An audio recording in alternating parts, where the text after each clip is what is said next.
Hey everyone, welcome to Phalanx Frequency, the channel where all we talk about is aircraft maintenance for aircraft owners. So if that sounds like something you'd be interested in, make sure you hit the like or subscribe button down below and get more content from us. In today's episode, we're going to talk about where you can find a quality aircraft mechanic. This is an issue that plagues a lot of aircraft owners, and we're going to go ahead and kind of focus on the piston market, but this does apply to piston, turboprop, jet, rotorcraft. It's all the same. At the end of the day, we're going to talk about where you can find mechanics, what happens if you can't find mechanics, what you do to qualify them. Like I said, this is an issue that plagues many aircraft owners across the country. Some guys are in good shape, they've got a good maintenance provider. Some guys don't, and some guys are brand new to the industry and they don't know where to go. And in this video, we're going to go ahead and talk about a little bit of everything of what it takes to get a good aircraft owner. So I'm going to grab my clipboard here. And as you know, I shoot all my videos in the early morning. So I got my coffee and my voice is just getting warmed up. So the content's clear, but you know, the delivery sometimes, So I'm going to make sure I don't miss any subjects here.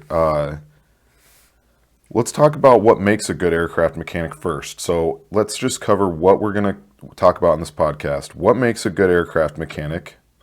The current state of aircraft mechanics in the industry today, it's 2022, December 2022. I'm sure everything changes, but that's currently what I'm going to report on, that time frame. And then typical labor rates you're going to pay for an aircraft mechanic. Metro areas versus rural areas of finding mechanics. And then what happens if you can't find one? That's the golden question, another golden question there. So let's start out with what makes a good aircraft mechanic. And so this is based off my opinion. I'm an A&P IA, been one for over 12 years now, and I've got a lot of experience, but I got a long ways to go. I'm kind of in the middle of my career, maybe still in the earlier part, but I've got enough experience to kind of hone what I believe should be a good aircraft mechanic, and the things that we did and do today. I don't get my hands dirty quite as much anymore. I do every now and then, but I can tell you what we distill down to our mechanics. So the first thing is to find an aircraft mechanic that kind of matches your airplane. If you have a piston aircraft, you want to find a guy who has experience in it, and this is ideal. This is to find the ideal mechanic. You should shoot for these things, but if you can't, you may have to kind of sacrifice a couple of things, but I'm going to go for what the ideal mechanic would be. First, you want to find out what kind of experience they have. Just like anything else, if you have a piston aircraft, you want to see piston experience, and if you have a Beechcraft or a Cessna and they match up the same make and model type experience, meaning they have some experience on your model, that's even better. But pistons, overall are about the same, but if you get an airline guy coming down to do piston work, you're going to want to make sure that you kind of start on small jobs with them and qualify them. We'll kind of talk a little bit about that, but you don't want to, just because they have an A&P doesn't mean they're going to be great. Just like flight instructors, just like all professions, the license is a license to learn. So same with mechanics. Ideally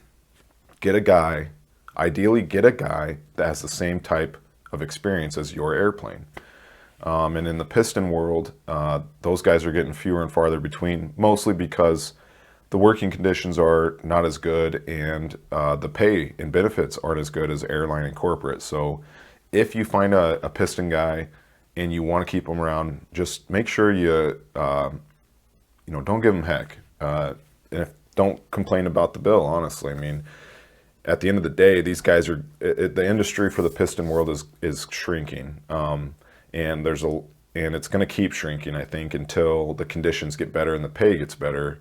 And I know I'm in that industry, so I'm going to advocate for it. But this is what I've noticed. I mean, there are not as many small airports that have mechanics anymore, and I mean it's a no-brainer thing. It's because there's no mechanics that want to do it anymore. They've all moved on, and they're tired of working for $18, $20 an hour all day and no benefits.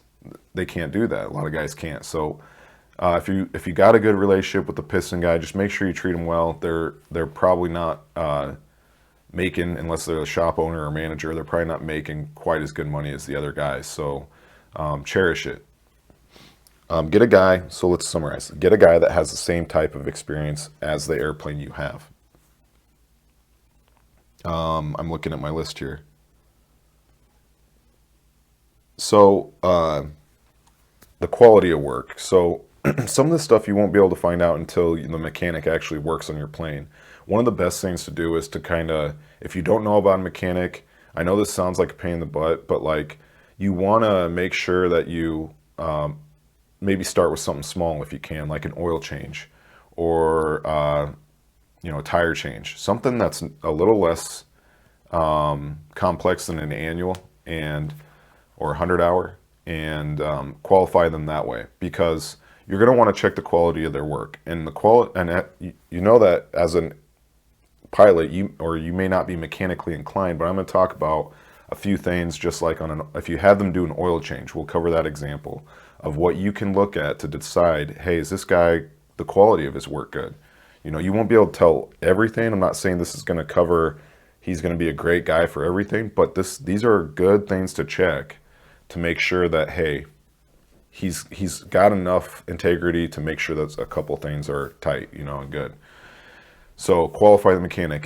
Have them do an oil change, and when they do an oil change, there's a few things you want to know. Like if they're asking you questions on how to do an oil change, they don't have experience on it. An oil change on a piston aircraft is one of the easiest things to do. One of the more easier things. They should know the location.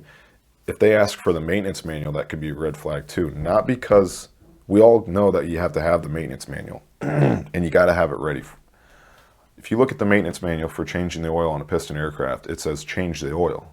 It doesn't give you any, it may say the torque spec and maybe a couple steps, but it's not very detailed. So what I'm getting at is you have to use the manual. That's not what I'm saying. What I'm saying is if they ask for one, then that means that they've never done one before. And if they haven't done one before, then they're looking for guidance. And ideally, you don't want that situation, so that's step one. Step two on qualifying a mechanic when you give them the oil change job would be to ask them what the torque is. Ask them what the torque on the oil filter is. A mechanic that's done it before is going to know. 16 to 18 foot-pounds on oil filters, on pistons. Mostly all of them are. I have not been through one that hasn't been that torque. And it says right on the filter. But a good mechanic's just going to know that, and one that's done enough of the oil changes, they're going to say and if you can ask them what the torque is on the oil filter and just say, hey, I've had mechanics in the past that are bad. I had to ask that question just to see where your experience level is at. And if they answer that right, then they've done enough, right? If they could pop that off right off their head, they've done enough of them to where they've memorized it. Okay, so you let them do the oil change, and you're going to want to, let's stay on topic here, the quality of their work. Okay, so another couple things you can check for the quality of their work is their safety wire job, okay? When they're done doing the job, safety wire, if you're not familiar with that, that is something that is in aviation, typically aviation only, or it's coined in aviation, I should say. And it's to keep fasteners from, it's another safety measure to keep things from spinning off. Fasteners, oil filters, whatever you want to double safe or make sure it doesn't come apart, you put safety wire on it. Okay, so oil filters get safety in pistons. I think you can tell a lot by a mechanic on their safety wire. You can kind of tell the quality of their work. It's a good indicator. Once again, it's not an all-around inclusive thing, but a safety wire job on an oil filter is not a hard safety wire. It's out in the open. It's easy. If you need to find out what makes a good safety wire, Google it. I think it's 8 to 12 twists per inch, but the long story short is your safety wire number one. Oil filters go on just like most fasteners. When you turn it right, it needs to be tightening. Left is loosening. So the safety wire needs to be pulling the filter to the right or tight. It needs to be pulling the filter to the tightening position. That's the first thing to check. If they have it backwards, Not good. The second thing to check is the tightness of the safety wire. This is more of, there is no guidance really on it, but every good mechanic knows that a safety wire shouldn't be really sloppy. Now, it's not going to be tight. If it's not tight to where you can play a note on it, that's still fine. But what I'm saying not to have is a safety wire that flops excessively. If that's the case, then they hurried the job. They didn't take pride in it. They didn't want to even try to make it tight. And if that's the case, then, you know, what does that say about the rest of their work? So for us in our shop, you know, we say, hey, you know, make the safety wire as tight as you possibly can. It doesn't need to be perfect, because I understand it's an oil change. I understand you do hundreds of them a year, you know, if you're a busy mechanic, but realize that that's the quality of your work. And another mechanic may come behind you and say, who did this? You know, and you want to make sure you represent yourself well. So we always try to get our safety wire as tight as possible, just because to show that that's what we do in every job. You know, we take the extra step to make sure the job's done right. And although it's not required that it be tight, we do that because, hey, when we're doing other jobs, you know, whether I can't come up with an example, another simple one, spark plugs. We put the correct kind of anti-seize on there, right? Not any like hardware store style. We use the Tempest style anti-seize, and we shake the bottle up. We make sure it's good, and we do the correct torque. We, you know, 25 to 30 foot-pounds, 25 to 35 foot-pounds, depending on the engine. And just making sure that the mechanic is doing things to a T. If not, you know, what are you going to get for the rest of your airplane? So quality of their work. A good thing to check is the safety wire job. Is it loose? Is it pulling tight? And the pigtail. The pigtail is the little part at the end of the safety wire that they cut, and then that pigtail should be bent over itself. And so like when you look at it, if there's a sharp point sticking out, and I'll try to throw a picture up. I have hundreds of pictures on aircraft maintenance.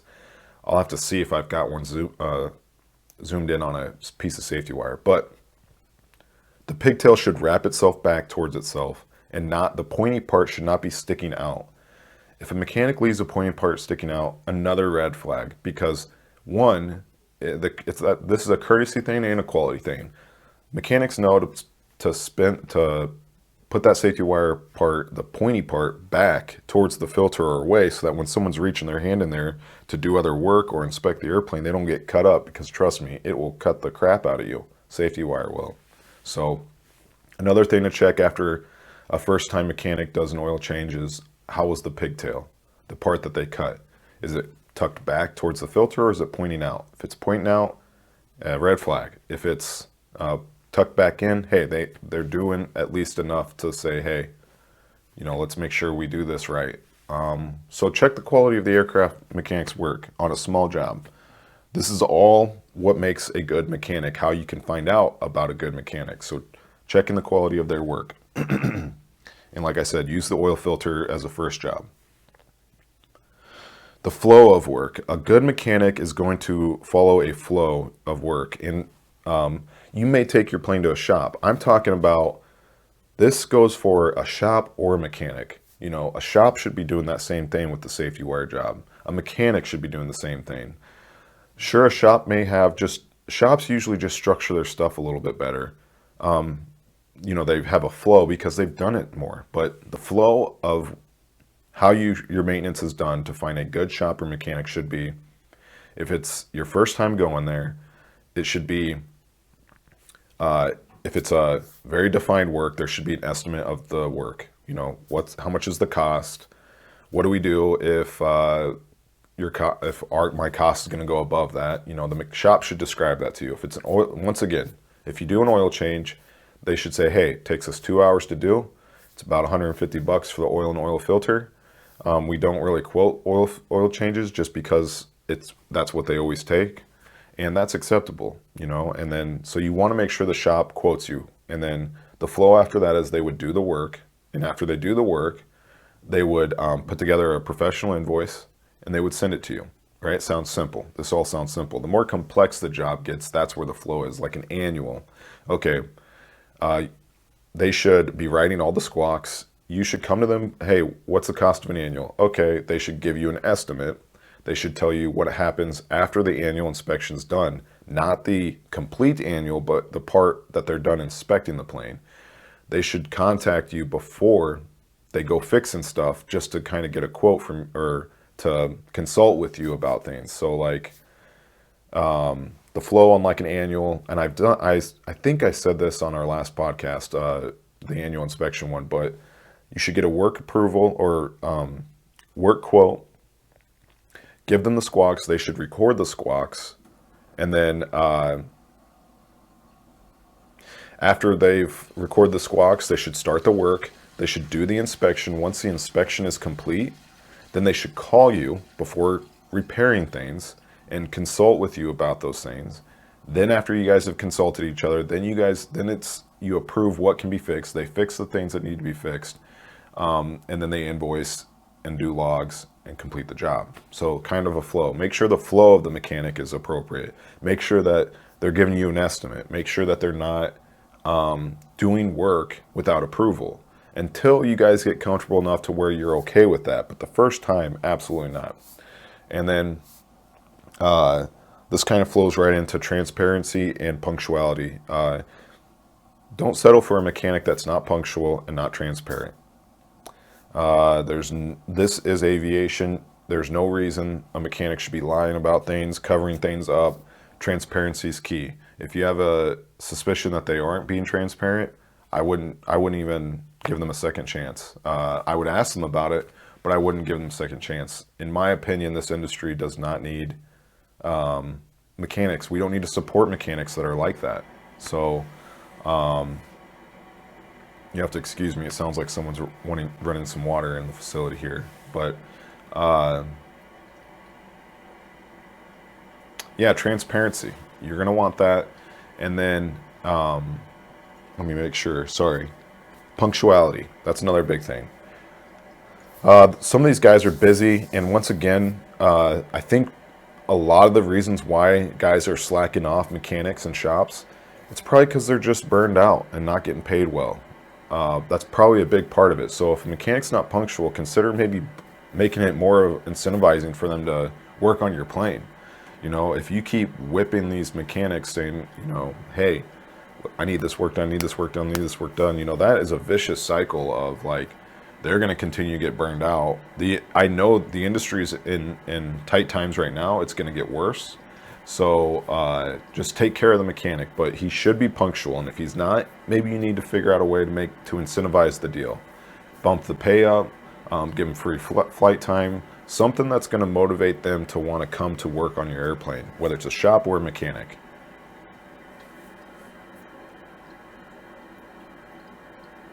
I'm going to check my notes here, sorry. Let's just pull this over here.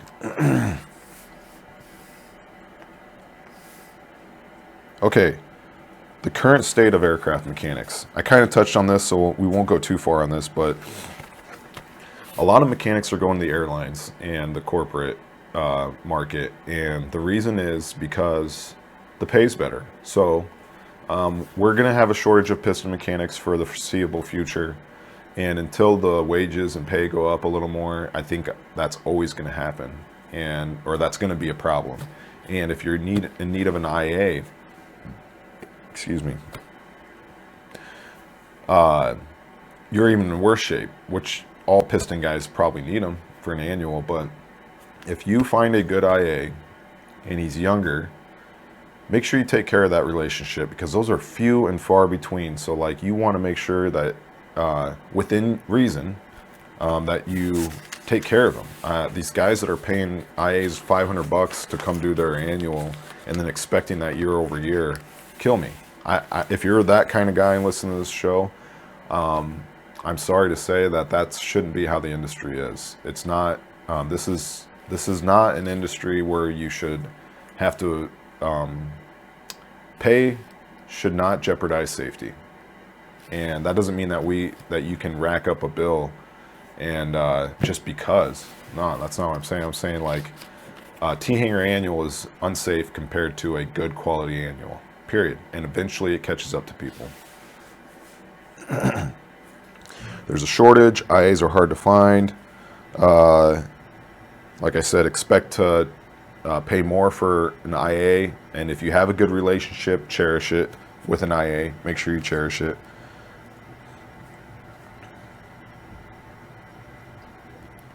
Okay, typical labor rates. A good quality mechanic shop or mechanic is going to be like 90 to, this is 2022 December. They're going to pay, you're going to pay around $90 to $130 for a mechanic per hour. So if they're cheaper than that, I mean, it's not my position to have people figure out what they need to charge, but this is what I've seen in this time, in this day and age, that those rates are going up, but expect to pay that amount per hour for a good mechanic. And then metro areas versus rural areas. This one's a good one because they are proportionate, or they are directly related. It's going to be harder typically to find mechanics in rural areas. It's just harder to find them. There's not as much population, so you may have to fly your plane to a metro area to get a good mechanic. If you cannot find a mechanic, Phalanx Aviation was born because of this issue. The only reason why Phalanx Aviation is successful is because there is such a severe shortage of aircraft mechanics in the piston market. In general, metros, maybe you can still do it, but there is just a high demand for them. And so what I'm saying is, if you can't find a mechanic, we've made an effort to put mechanics on the map nationwide. And the way we've done that is that we pay our mechanics more than most airline companies pay their mechanics. And so we're able to do that because we do it mobily. We don't have the overhead of the facility. Instead, we pay the mechanic more. So check out Phalanx Aviation if you can't find, that's my plug. But it's a good one. I mean, I think that we've been successful because we have aircraft owners who don't have maintenance at their location, so they contact us. And if you're looking for maintenance and you can't find a mechanic, it's worth it to go to phalanxaviation.com, select your state, put in a maintenance request, and we'll at least respond to you and let you know. We are building our mechanics database every day. So right now, I think we have over 150 mechanics in the database, and we're going to keep growing that number. Every day, we get more and more mechanics to come on. So it's a good resource. Give it a shot if you can't find a mechanic.